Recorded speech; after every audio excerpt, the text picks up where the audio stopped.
Hey, welcome everybody. Super excited to see all of you tonight. I'm glad you decided to jump on and hang out. And I want this to be, I built this called the CEO Wake Up Call for a reason. Because no matter how good you are, no matter how far you are in your business, I think that people running businesses just need a little bit extra wake up because this year has been super exciting in many ways. And I also think that delusion that there's no turbulence, like we're out of it, you know, I do think that's a delusion. I think we have some navigation still to do. And I noticed that CEOs seem to like there's three brackets, right? There's the bracket that I'll call like grinding it out, trying to figure it out, and they're just missing a couple components. It's the grind out group. Normally that group falls about 2.5 million and under. That's the grinding it out. Like I got to break boundaries. If you don't break, nothing's really real in my world till you break a million. Like, because really to break a million in almost any company, you can do it with shitty processes, shitty systems, shitty people. I mean, you could break a million, but you're probably not going to break 2.5 million consistently and with shitty people and shitty processes. Do you guys agree? Tell me if you agree. And so that's like bracket number one. And I'm giving you big brackets. Bracket number two is like that 2.5 million to 5 million. You figured out some marketing, you're probably spending plenty of money on it, and but you're stuck in that realm, right? You have some employees, you got some good, you got some bad, you got some market share out there, and but you're making money, you feel comfortable, so that's kind of the next bracket. And then there's that 5 to 10 million, right? The 5 to 10 million is like if you make a wrong decision, you don't get punched in the face. You like lose a leg, right? Anybody that's 5 to 10 million, you make a bad decision, which I'm watching a lot of CEOs do all the time. You like really can get beat up fast, right? And if there's any turbulence, like a slight economic downturn, bam, you're out of the game. And then over 10 million. So those of you that are new in my world, when I choose to deliver something like this, I'm looking at it through the lenses of all different brackets. And when I was thinking about, and I could see all your industries there, when I was thinking about like why are people stuck as CEOs, is the first thing I want you to write down is noise. Can you just write that word down, noise? I am watching a whole lot of people doing stuff that they're consuming information, podcasts, books. They go to certain events. They get Alex Hermosi's information, if you know who he is, and everybody's looking for the magic cure without having strong fundamental basics. And I'll tell you that the basics of scaling, if you master the basics, you're going to master the scaling part. If you keep throwing complexity at it and different information, then what happens is you have noise. And noise is holding, I'm watching it now because we'll be heading into Q4, right? And I'm watching people consume, well, whatever you're not consuming, you're asking, right? So ChatGPT's become your best friend, and ChatGPT is asking, you're asking it a question. Who uses ChatGPT? Tell me in the chat bar. Okay, hands are up.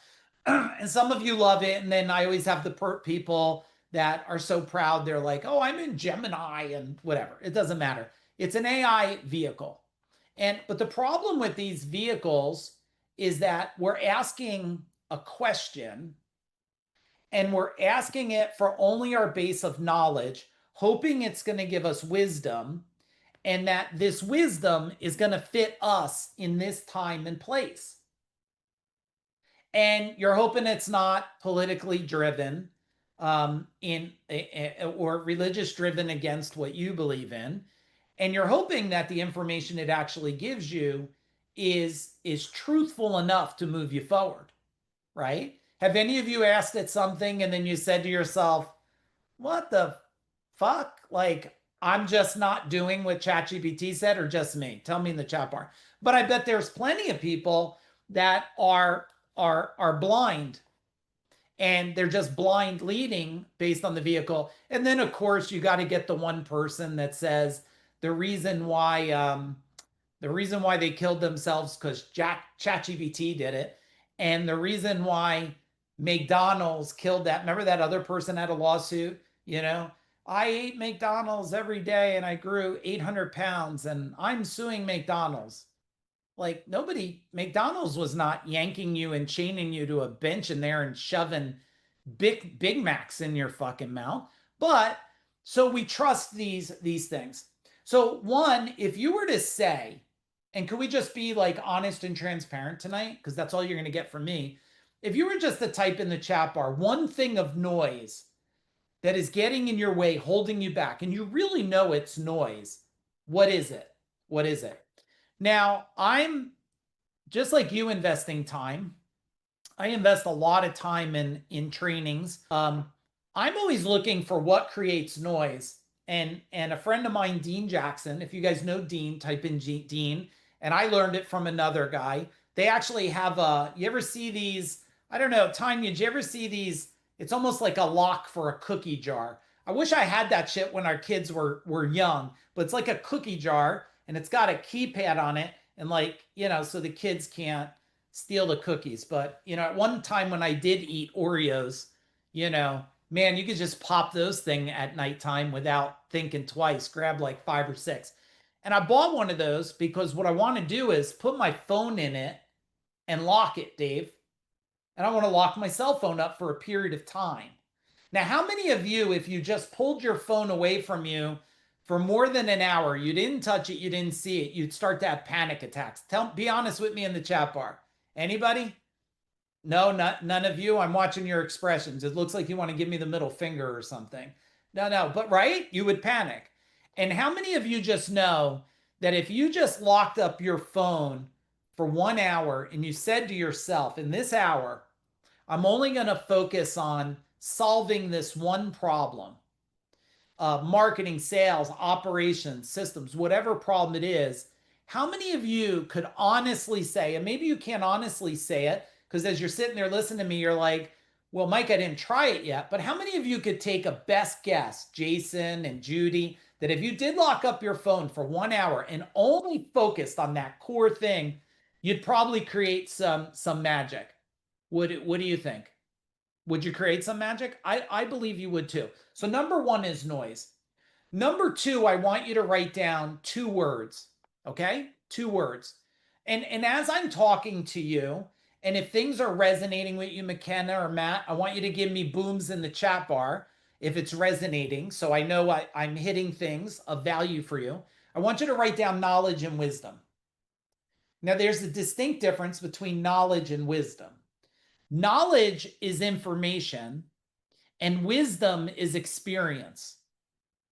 And a lot of people are trying to use knowledge to move them forward, and they're lacking wisdom, and that's why they stay stuck at 1 million or 5 million. Now, look, my first, I'm not, again, I'm telling you about my companies to make a point.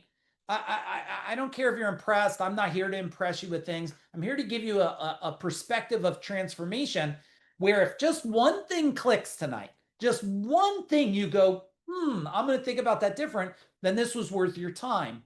But, when you scale one company, and I mean, my biggest year was adding 6.5 million, you get, what do they call it? Like retrospective or something. You sit back and go, what did I do and how did I do it to add 6.5 million? Now, I don't care if you're in the salon business, consulting business, it doesn't matter to me.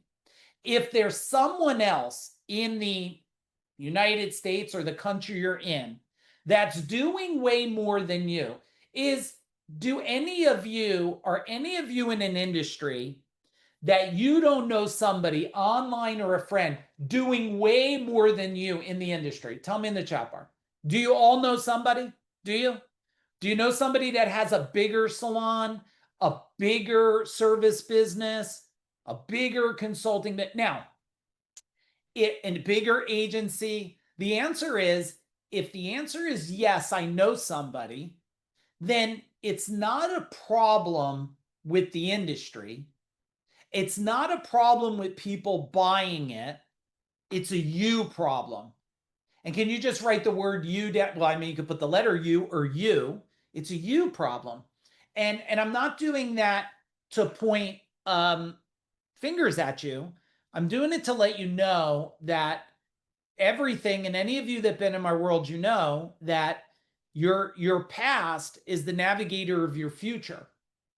And the majority, I'm still a believer that a majority of the CEOs and business owners today that are stuck and not scaling to the level they want to be. And to me, what's the level you want to be? I used to say that people want freedom, right? They want freedom. But you actually could have freedom and be broke, couldn't you? You could be homeless. That's freedom, but maybe you don't want to live on the street. I believe, and you may want to write this word down and tell me if you like the word when you write it.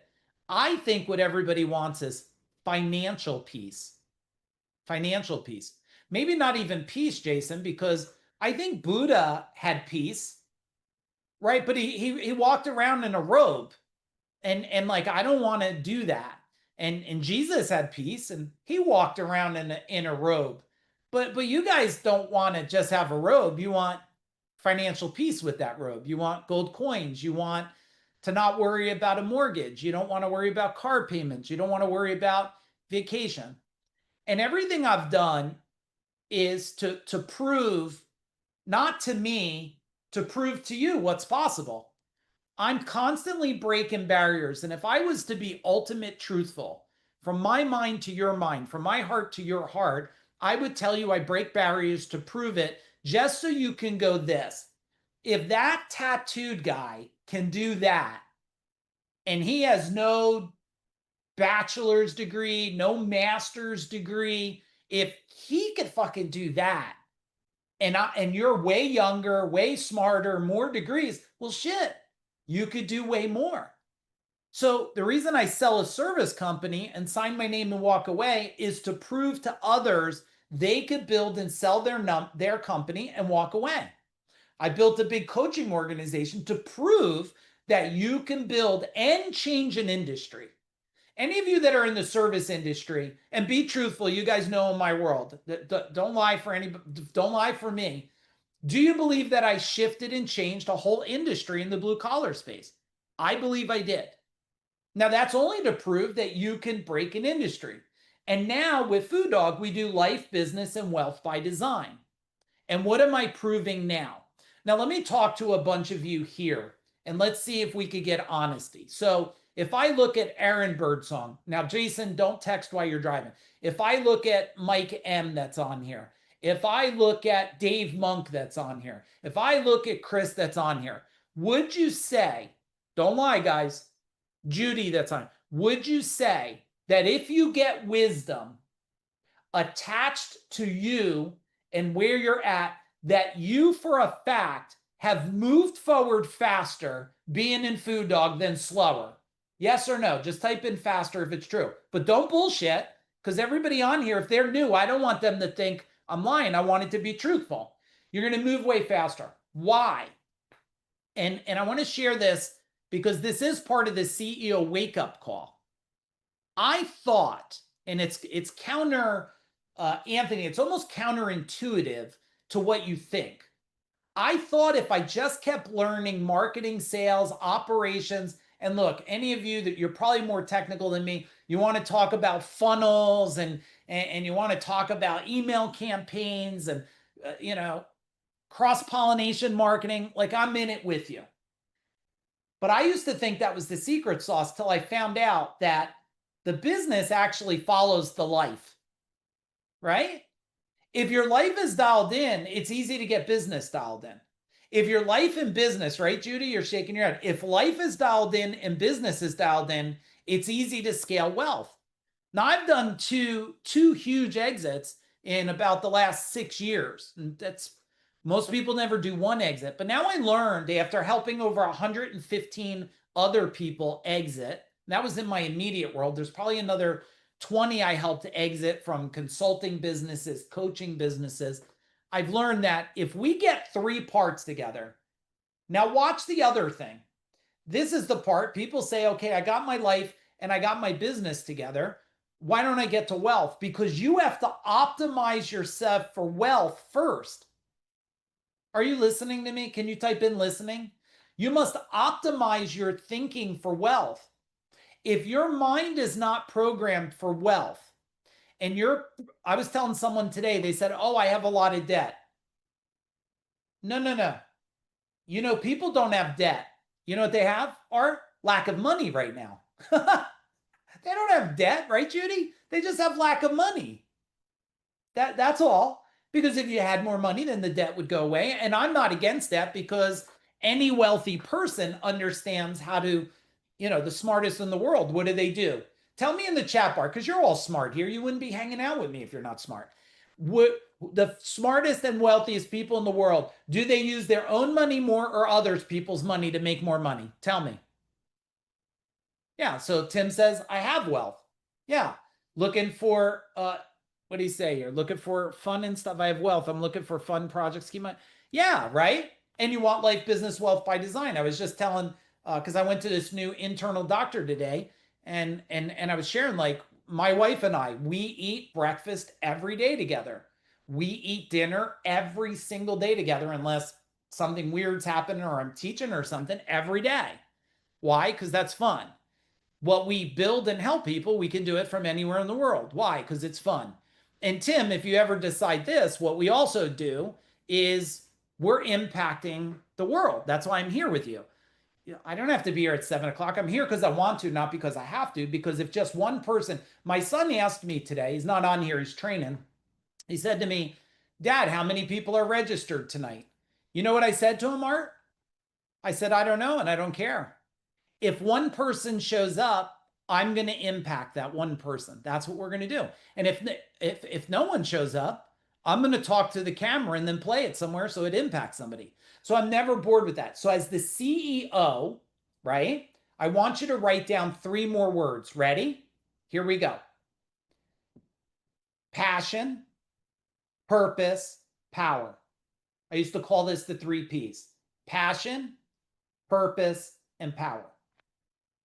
Now, passion, people tell me, oh, Mike, I love what I do. I love it. They tell me, I love being an electrician. I love owning a service company. I love climbing in attics. And then I go, okay, well, why are you even on here? Just do more, just climb in attics every day and just stop. Just stop talking. Just climb in attics, man. And they go, well, I don't want to do it forever. Then you don't love it. Because if you loved it, you'd want to die with it. True or true? Tell me in the chat bar. You'd want to go. Now, if you have passion, the passion will align with your purpose. Now, so many people are looking for like their godly purpose, like the finish line. I want to be Buddha when I'm done. I want to go to nirvana. And as a CEO, I think what people really want is, what's your purpose now? What's your purpose now? Because if you keep questing for an undefined purpose, guess what happens with your mind? Tell me in the chat bar, Judy. Does it feel complete or incomplete? It feels incomplete. But if you tell your mind, my purpose right now, and your purpose could be, my purpose is I'm going to shift the culture of my company. I'm going to make it so fun to work at.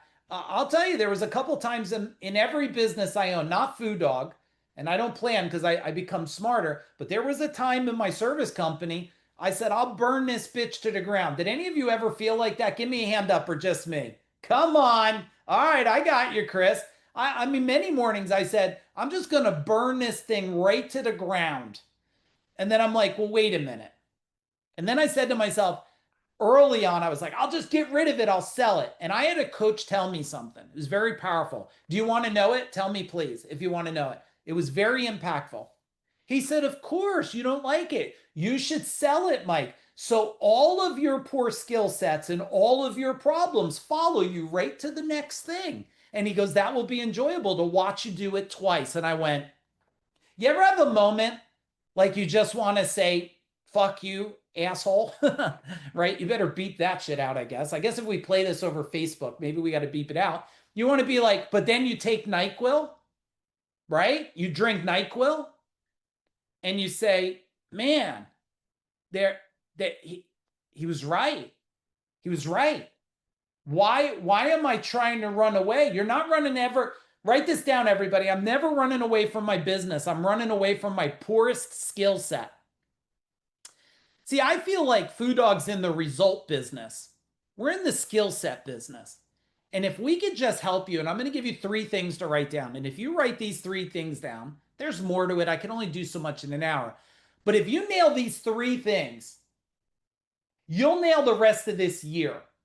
And everything I'm sharing with you, why I called it, Jason, the CEO wake-up call, is because if you have employees that don't have passion and purpose and power in your company, you have a what? Tell me in the chat bar. You have a what if you have employees? If you don't have passion, purpose, and power in your company, then you're not scaling your company because your mind's going conflict. I love it. I hate it. You got a job, right, Tanya? You got a job.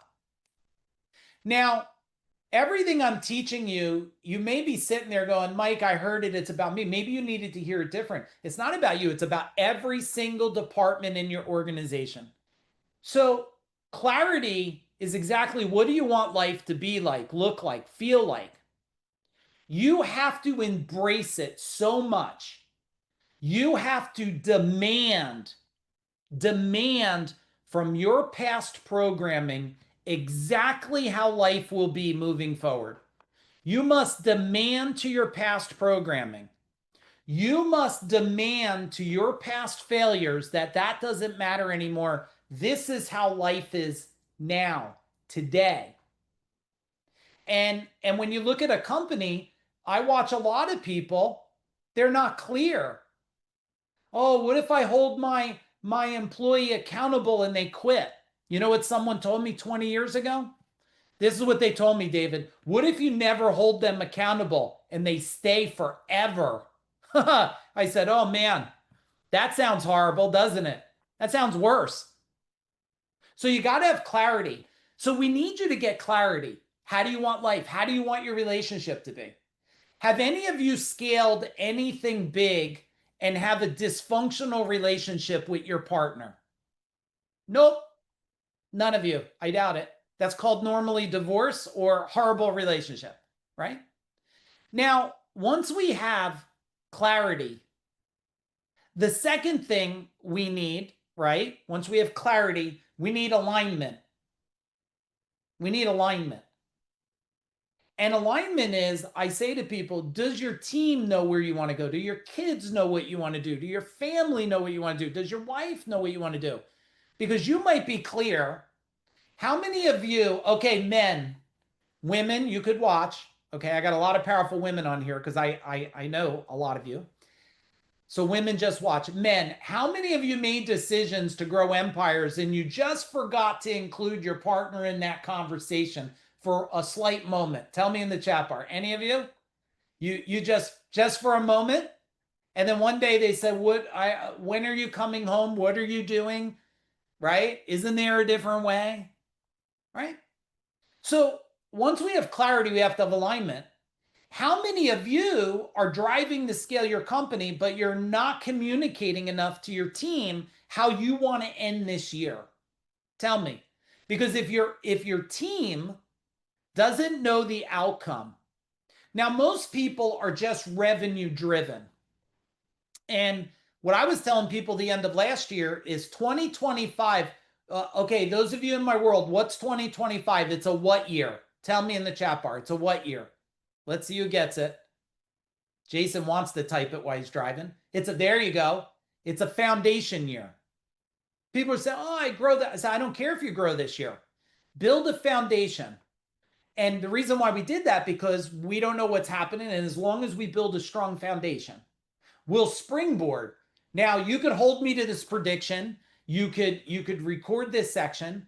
We'll create, and a lot of you on this will be that. We'll create more financial peace from now to 2030 for business owners than ever in history. And Food Dog itself will have an impact on that. We know that. Why? Because it was foundation year. A lot of people have people scaling, and they're scaling into the danger zone, or they're giving them so much stuff they're stuck. They don't even know the next move to make, right? So we have to have clarity and we have to have alignment. We have to have accountability. Can you write that down? People say to me, Mike, I want to come to your training. I want to join your program. I need someone to hold me accountable. And you know what I tell them? Well, I'm not gonna. I'm not gonna. And then you ever have that moment where somebody goes like, well, they're confused, like, why? I said, no, no, no, no, no. You don't want me to hold you accountable. Do you want me to hold you accountable or teach you how to become accountable to yourself? You need to learn how to be accountable, which the only way to do that, we have to reprogram the past so you could create a more powerful future. Some of you heard me say this before, so I'm going to say it again just to reinforce it. Your biggest future that you desire, it's already created. It is, Rodney. It's already created out there. McKenna, your biggest future is already created. But you know what it's waiting? It's waiting for you to catch up. That's what it's doing. It's waiting for you to catch up. So we have clarity, alignment, and accountability. How many of you have done things and just found out that was a pretty stupid move, that if you just asked the right person, you would not have made the mistake? What do you guys think? Now, in hindsight, what does the right things do? They build brands. I built more plumbing brands, plumbing, heating, service brands, fucking every brand's from even consignment stores, dog training, AI companies, outbound companies. Why? Well, because when you're looking at these things, when you do the right thing with the right position at the right time, you get the right result. You just have to back the energy. Once the strategy's there, there's no lack of people. Unless you live in the rainforest, I guess. If you're in the rainforest, there might be no customers. Otherwise, it's lack of effort. And your values have to align on it. You know, I have a lot of people in my world. For some reason, I attract a lot of runners. Are any of you runners? You get up every morning and you sniff butterfly asses and then you run for like 3 hours or something. Are any of you like that? Well, I seem to attract runners. I'm not a runner. I learned how to fight because I don't run very well and I can't run real far. And I say to them, like, I love that you run, but you never build anything while you're running. You never sold anything while you're running. And you complain your business is not growing, but you had a good run. So I just say, it's okay, you run, but it better be productive. Is that resonating for all of you? Put it into what you're doing. What are you doing that's not scaling you fast enough? Now, I'm not telling you to stop it. I'm telling you to find a way to work with it. They call that compounding time. Compounding time. When I compound time, right? If I'm doing exercise bands, I'm also watching and learning something, or I'm coaching somebody, I'm doing something else. That's called compounding time, right? If you're doing one function at a time, you're falling. And the other thing that I'd like to see all of you really think about, going from now to the end of the year. I want to give you two concepts. Can I give you two more? Can you even handle two more? Tell me in the chat bar. Are you getting massive value? It's okay. If you're not getting massive value, flip me the middle finger and I'll just assume nothing good was on TV. It's okay. You won't offend me. But two more things I feel would be major value for you guys, okay? The first thing is the theory of one domino flips 20. And some of you are such creatures of habit that you're still doing the same things the way you've done it for decades. But time has changed. Time has changed tremendously, and you guys know that. So I'm going to give you three things. Three. More might come. I'm going to talk to you till I'm done talking tonight. Okay. So one, you you need to flip over something. If it's a marketing vehicle, I watch people do marketing. They go to the direct mail person, then they go to the SEO person, then they go to the pay-per-click person, and then they go to this billboard person, they go to this person, then the magazine person. Now that is trying to simultaneously, Jason, push over 10 dominoes. And then you know what, Matt? You're like, I need to meet with this marketing person and this sales person. And then you go and you try to push 10 more one dominoes. And the only thing that gets done is you get fatigue. Who can relate? Tell me in the chat bar. But if I had one domino and I had one person that I said, this is what I need, and I flip it, and all of a sudden it goes like this. It goes to the direct mail person. It goes to the sales division. It goes to the HR division. It goes to the customer. One domino starts a trigger of 20 things for you. How would life be? Better or worse? Tell me in the chat bar. Are you listening to me or are you just watching me now? It'd be better. It'd be better. So that's number one. I want you to evaluate. We call it optimization. Okay. In my world, the first thing I do when I work with people, what do we have to optimize? What are you doing that's not working? You're a contracting business. Okay. Well, if you know how to do plumbing, you should probably do plumbing, maybe HVAC, maybe electrical. If you're a salon business, what's the other services you could put in? If you're an IT business, what other services? Like, how do we optimize what you have, what you're doing? If you have 5 marketing vehicles and they're fragmented, how do we get them aligned? Number 2, I've nailed it. I built it. It's working. We're doing it with our highest level clients. And any of you that are not in our world as a client, I would invite you. We'll interview. We don't just take anybody. If you have a credit card, it doesn't matter. It's got to be a fit for our culture. But if at least raise your hand and we could have a talk, is one of the things we do is we're creating 24-hour organizations. Now, hang on, take a deep breath. Okay, Tanya, wait. I'm not asking you to do way more. I'm not. Okay, Dave, I'm not asking you to do way more. You do realize that people are awake while you're asleep. That's the magic of the world. I don't know. I don't know if it's flat or round. I can't prove it. I believe we live in a flat round world. Take that for whatever it's worth. But I do know for a fact that well, normally Megan maybe be sleeping and I would be awake, but someone's awake. Now, if you could have all your marketing being run while you're sleeping, if you could have all your billing, all your reporting, all your emails sent out, and when you woke up in the morning, it was already done, tell me what would happen in your company. Yes? Magical? Would it be magical? Yeah, of course it would be magical. What better way to do business than do it while you're sleeping? Now, if you got to physically do physical work, you got to physically do the work, hands, people with hands, well, I'm still a believer in 24 hours. I think there's enough people that will pay you to work through the night. Now, before you say, I'm not asking you to work through the night. I ran 2 shifts in my service company, Jason, 2 shifts. I had my morning to 6 and my 6 to 11. Because you tell me, do most people want people to come to their house? If you're a working person and all of you in a company and you need something done at your house, do you want them at 2 or you like them at 6 or 7 when you're home? Most people want what? 6 or 7. Can you charge more or charge less? Charge more. And I had some customers that wanted us to start work at 12 at night. And I had team that loved to do it. They work through the night. So what if you were a 24-hour organization? Tell me what that would do for your company if you figured it out. I'm not saying you will. It takes skill. But if you figured it out, you would easily multiply your business by what? Tell me. You'd multiply your business by a lot, not by 3 times, because there's a compounding effect to it. Okay? So we have one domino has to dump 20 to 50 dominoes. We have to optimize our company. Are you guys writing this shit down? You got to optimize your company.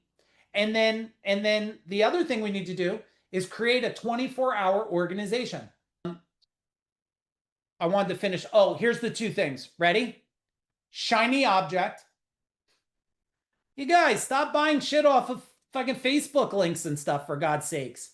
Yeah, how many links of shit are you going to buy and sit in your email? Stop buying stuff. Just wait a minute. If it's not solving the next thing and it's not giving you the answer to where you're at today, look, if it's not Food Dog, reach out to us.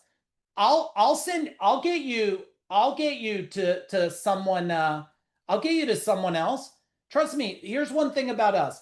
You need a skill set, you need marketing, you need a CPA, a tax expert, a bookkeeping expert, an AI expert, an IT and cybersecurity expert. Who should they reach out to, Jason? Tell them in the chat bar. Reach out to me. I'm not offended if we're not a fit for you, but it's better if I guide you because you're probably going to move, I guess, way faster. But if we are a fit for you, and what I'm making sense, stop buying shiny objects and start making your company ready. Wait for it, Renee. Renee, I can't wait to hook up with you. I want your company to be the shiniest object. What if you made your company, right, Royce? What if your company was the only shiny object we focused on and everything had to feed that machine? What I would do is give you an exercise. I would take the last amount of days left. I would lock myself in a room with my team and I would reverse engineer every day that's left this year. Exactly the money you want to make, how you want the culture to look like, what you want your marketing to spend to be, what you want your lead generation to feel like, what you want your sales cycle to feel like. And I would reverse engineer that. Still today, reverse engineering is the most strategic thing in a company. Go to the end, start in the end, go in reverse. But most people are doing what? You know what they're doing. They're starting today and trying to go that way. That's the wrong plan. It's the wrong plan, everybody. You got to start with the end in mind, reverse engineer it. And I want you to do it for the last, it's a little over a quarter you have, for the last quarter. And if you get the right answers to the right decisions and do the right things at the right time, you will build a foundation that will scale the rest of this year. And how you end this year is how you will conquer 2026. So eliminate, write this down on your paper. Just let's make a commitment, put in your words. I will eliminate any business weakness before December 31st, 11:59 p.m. I will eliminate. That's called the command. You're commanding upon yourself the outcome that you want. I command that I will eliminate. I command my marketing will work better. I command that my culture will be fun and alive. I command an ownership culture.